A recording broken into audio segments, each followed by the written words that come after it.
Hello and welcome to BT Brainstorm. I'm Abha Bakaya, and today we dive into an issue that's really been taking the BT 500 by storm. This is one of the big stories in our current special issue, BT 500.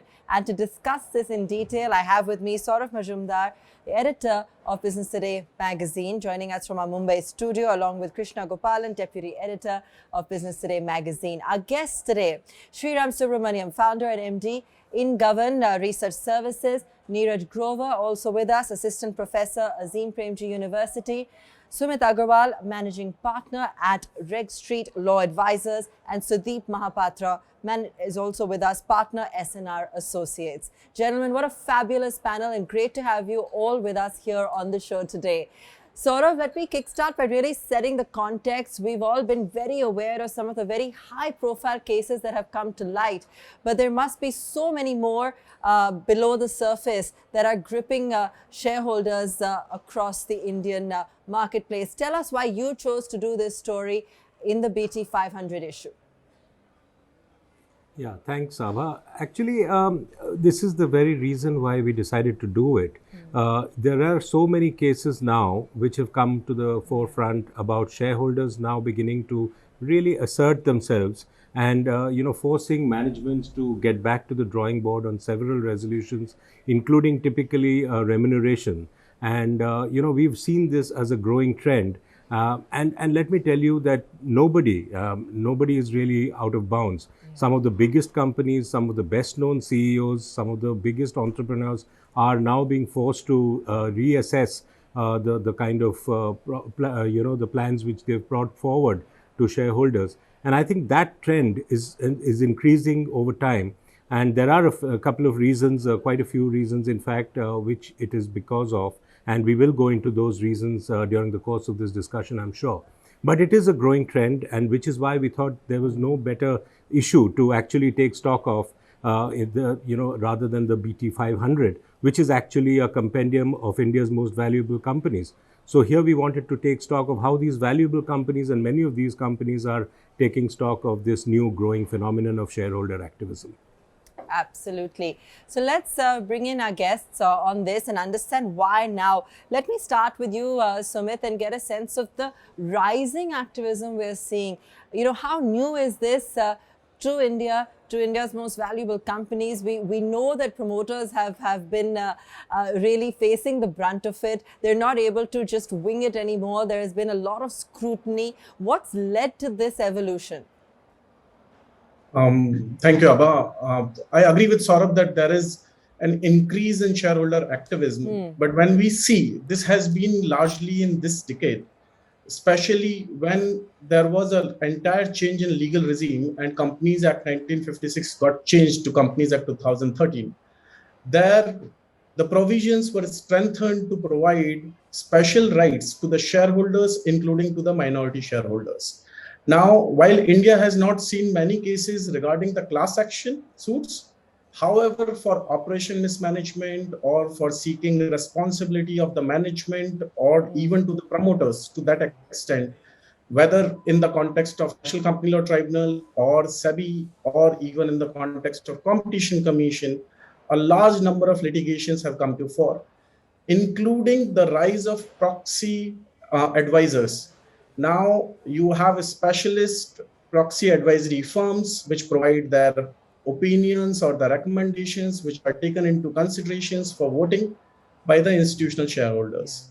So gone are the days where minority shareholders or the shareholders could be taken for a ride, and the regulator as well as the judiciary taking a tough stand for the cases of non-disclosures has given a boost to the shareholders to come and enforce the law as it is. In fact, just to add, India has even seen cases where in the context of, say, delisting, where the litigation went from SEBI to SAT to Supreme Court, and Securities Appellate Tribunal, in fact, even said that the children, the minority shareholders or the shareholders are not the children of the lesser God. So therefore, please take them seriously. While the matter is still sub judice, but these are the growing trend which India is seeing, which perhaps in the last decade, India had never seen this.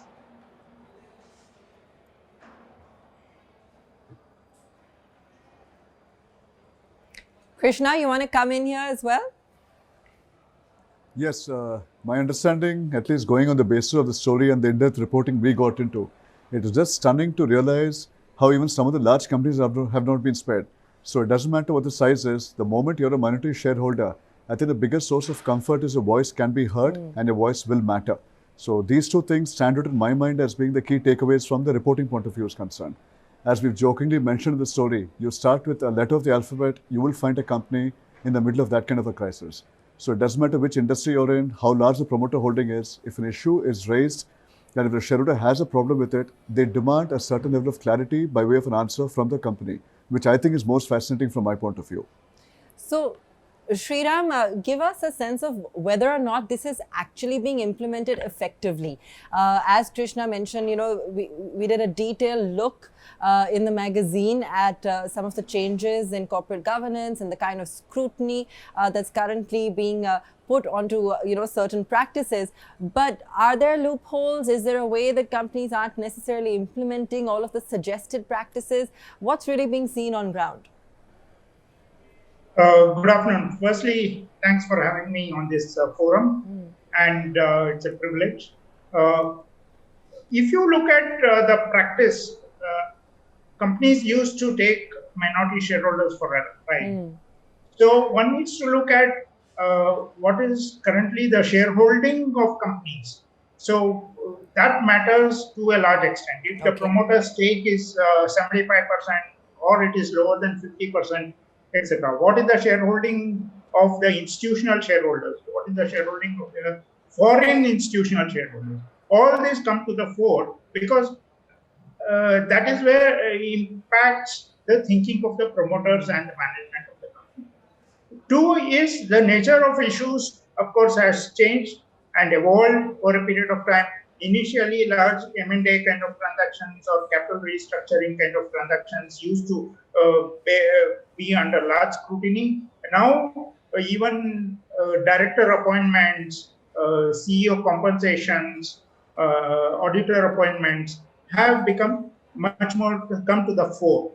Okay, slowly we'll also move to a regime where the corporate performance in terms of profitability, in terms of growth, in terms of stock price performance, etc., will also start attracting activist shareholders. We still aren't there yet, but we are evolving to understand many of these issues.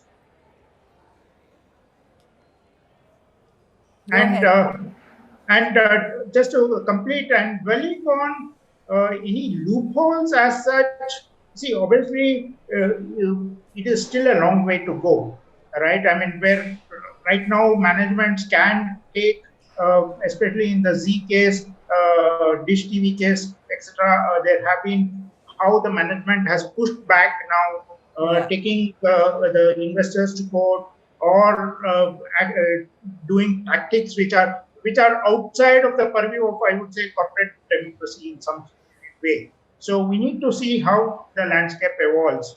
Courts have a sort of a overreaching this one in India, and court matters tend to get delayed. So that's where I think one needs to see whether we can resolve court matters quite fast and I would say fairly. Saurav? Yeah, I think, I wanted to ask Sriram and the panelists here one question, is that what is the reason why this is, taking, is the emergence of proxy advisory firms also one key reason? Now that shareholders realize that they have somebody who can really, advise them, guide them, and, make sense of some of the complicated resolutions which are often put forward. Is that one of the key reasons which is driving this whole trend now? Thanks for asking that question. Obviously, I would like to think at least that's one reason for sure, but there are other reasons too. I mean, since February 2010, when SEBI mandated the domestic mutual funds disclose, first of all, have a voting policy, and second, disclose how they vote at shareholder meetings. That sort of, I would say, is the moment of reckoning for domestic mutual funds from a voting perspective. Then subsequently, SEBI has continuously pushed the institutional investors to vote. As recent as last year, they have made it again mandatory for portfolio managers and AIFs to vote. And now this year, in fact, they are asserting that mutual funds should not abstain from voting. They should definitely have either a for or against vote. Okay, and they should definitely vote on all the resolutions. So the regulator definitely has played a part on the same. Similarly, IRDA and the PFRDA have pushed their institutional investors, that is the insurance companies and the pension funds, to vote.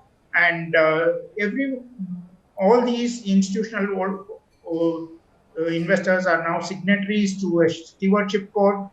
So that has evolved in India. And of course, as Sumit said, the new Companies Act of 2013 also enabled or empowered minority shareholders. So all these factors have sort of contributed to this evolution. All right. Let me also bring Neeraj in. Neeraj, why don't you also... I mean, just to add to what Yeah. Sriram is saying, Sure, please go ahead. no, just to add to what Sriram was saying. So we've always had some sort of shareholder activism, but it's always been the small retail guy making noise at an AGM or an EGM or sending letters to SEBI. Now, what has changed, and these are the two factors that I think the panelists brought out. One is there's a lot more research thanks to the proxy firm which is out there, which is far more sophisticated than what we've seen in the past. And secondly, the rise of the institutional investors. Now, if you look at what Sumit was talking about, oppression and mismanagement. But what happens with an institutional investor is that he has the resources to fight that battle. An Investco can get the top counsels to come into court and take on a Z-board, which the small retail guy could not. So the rise of institutional investors who have the ability to get the top lawyers, the top PR firms, has also changed the game, because now you have people with significant resources and ability to actually run a very successful campaign, which we've seen over the last decade. So those two factors, I think, has seen this more high-profile type of shareholder activism that we are referring to.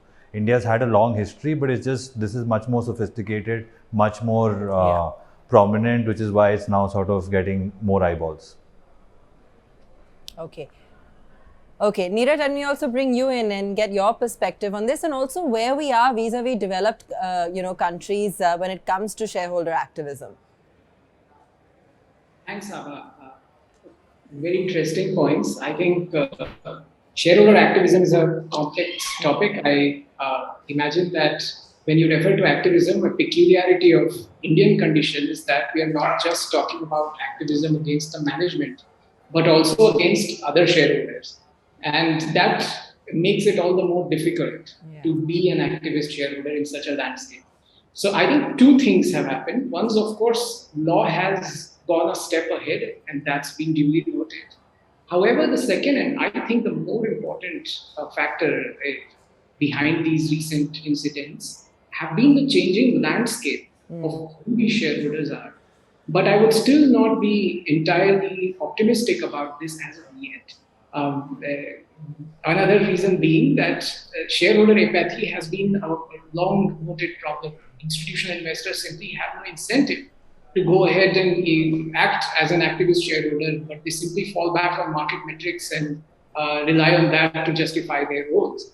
But with the stewardship codes and with a more connected global finance, all that is changing. So not only are we creating indigenous solutions to shareholder apathy, but we're also seeing an influence from what's happening abroad in these stewardship codes. And that, to me, is an important factor. It's beautiful how developments in other countries in terms of pushing shareholders in companies to act is creating an influence here. But my reservation, and this is my last point here, is that I worry if this will create a market inequality of a different kind. I worry if this will take us back to a place where there are few activist shareholders who then become so the more prominent that it creates further complications of fighting. Earlier you were fighting promoters, and now you will fight these activist shareholders with more resources at their hand. So I worry for the traditional mom and pop investor who will be left behind in this race to activism. And that's all I have for now. That's really interesting, actually. Sriram, let me come back to you on that and also get Sumit and Neeraj in for their comments. Do you see that happening? Is that a possibility? Because till now we've only been crying about the minority shareholder not getting a voice. But do you see it perhaps playing out in different ways as well as we've just seen suggested? Sriram? So definitely, see, as Indian corporate scenario evolves from a promoter-led to, I would say, a widely held, where the promoter shareholding goes down, there are bound to be various factions of shareholders, be it even various facets of institutional shareholders itself. So there is bound to be differences of opinions and differences of views, and there is going to be battles out there in the future. And come to think of it, this new age of companies which are getting listed, which are VC funded, etc. So if you see, there is no one single promoter out there, and so that is going to be a new class of companies that will evolve and will have its own set of issues. So definitely there is bound to be various facets of, I would say, conflicts of interest and fights among various sets of shareholders. Sudeep, let me come to you on this, that it's really, remuneration, of course, has taken center stage. Is that just because those are very high profile cases? What would you say are the biggest issues that come up when it comes to activism? What are we seeing? We also know, of course, you've all mentioned the Invesco example. That's clearly one that's been very much in the news. But where else are we really seeing some of these issues crop up? So remuneration is, I think, been the flavor of the season, but I expect, as in the coming years, this will expand to much more than just remuneration. I think appointment of directors is going to become another area where we will see a lot more sort of activist, action. Mergers, acquisitions, related party transactions. These are all things which are now on activist radars, and where you will see, I think, more and more sort of activist interventions.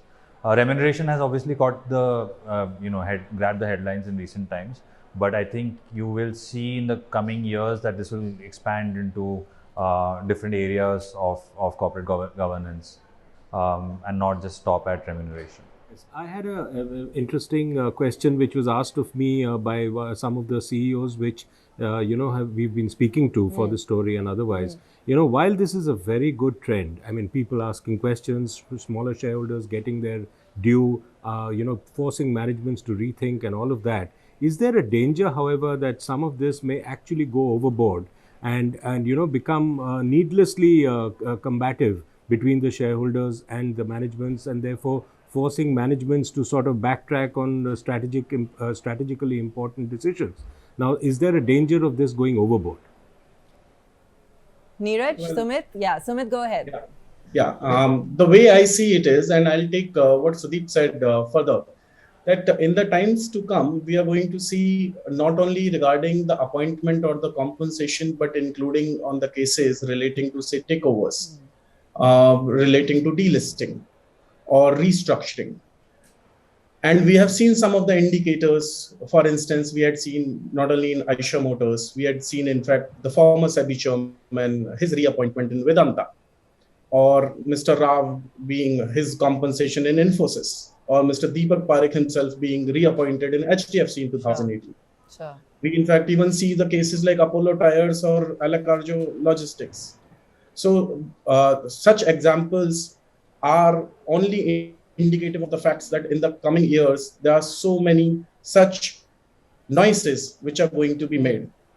But it also requires 2 pointers to be taken into consideration, which is, one, today, in fact, in the initial stages itself, India is also seeing where complaints are being launched against the proxy advisors at the door of the regulator. Okay. Second, how do you protect a shareholder against the retaliation being made by the company or its management? These are some of the issues I think India still doesn't have an answer And somewhere in the times to come, if we are talking about shareholder democracy, this has to be taken into consideration. Okay. So, No, just to add to that And look, point, there will always be some cases of abuse and misuse, right? Yeah. This has got everyone going. So go ahead, Neeraj. You was sorry. I think it was Sudeep and Sriram. Sriram, please go ahead. Yeah. So I don't necessarily see it as always a conflict I mean, management and shareholders at two ends of the spectrum, right? I mean, there is positive engagement also. There could be definitely there is better outcomes now.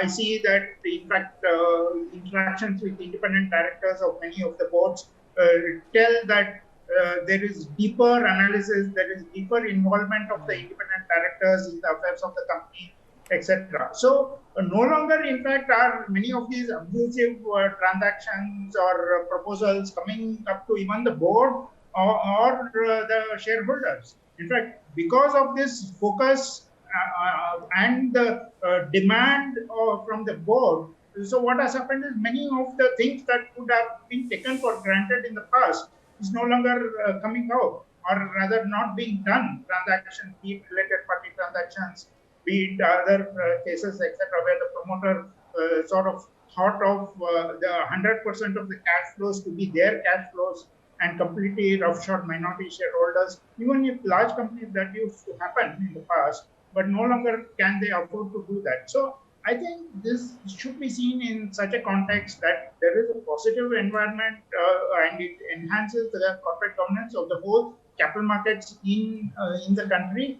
And because of that, there is an enhanced trust, and because of that, there is more capital that comes to the capital markets.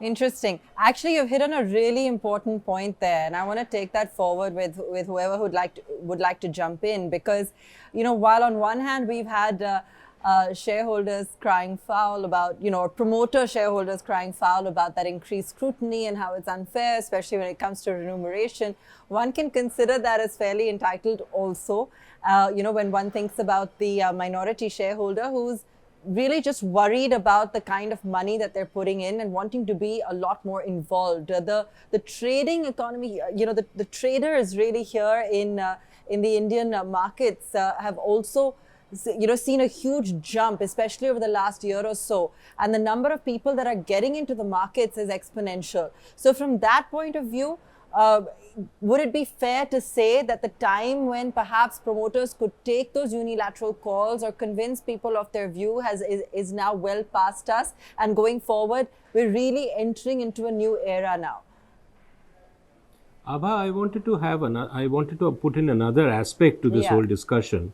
You know, while we are focusing on obviously the larger companies, the better known ones, and there are many others. I mean, let's say the BT top 500, for instance. Okay, now you have these companies where a lot of this discussion is happening. There is a huge number of mid-size and smaller companies. Exactly. I'm not sure how much of activism is actually happening. I mean, taking off from the point which you mentioned about newer shareholders coming in, newer investors coming in into the market, and many of these so-called multi-baggers which are sort of hitting new highs in the smaller and, you know, even smaller size companies, very small companies.